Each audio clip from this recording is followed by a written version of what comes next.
Welcome to Spring Lib. In this problem, we have a person that is walking from a house to a windmill, and then they walk back in the same direction and sit on a bench.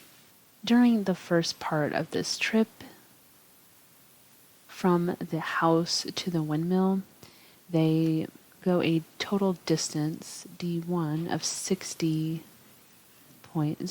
meters. And they do this in a time, we'll call t1, of 28.0 seconds. And then on the second part of the trip, they go back in the direction that they came from, which was, they first went east and then they went west. In this part of the trip, they walked a distance called d2 of 40.0 meters. And then they do that in a time, t2, of 36.0 seconds. And we want to know the average velocity and the average speed for this total trip. So the first thing we want to point out, so this distance here is delta x, and that's just the difference between where they started and where they ended. So x final minus x initial.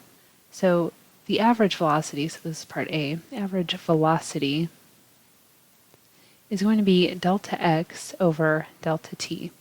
So the difference from where they started and where they ended, and then delta t, which is just the total elapsed time. So this is going to be x final minus x initial.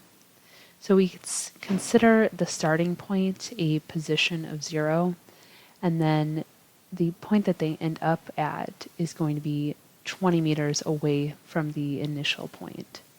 So they walked 60 meters and then they walked 40 meters back, and that leaves us 20 meters away from the starting point. So x final is 20 meters. And then minus 0 for x initial, our starting point. And we're just putting this over the total elapsed time, which is going to be 36.0 seconds plus 28.0 seconds. And that gives us an average velocity of 0.313 meters per second.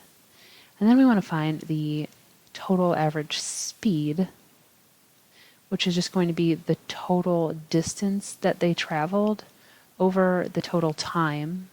Total time is going to be the same as delta t, so that's just the total elapsed time.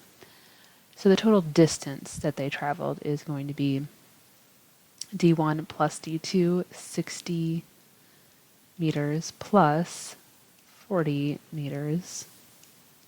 And then our total time, 36.0 seconds plus 28.0 seconds. And that's going to give us an average speed of 1.56 meters per second.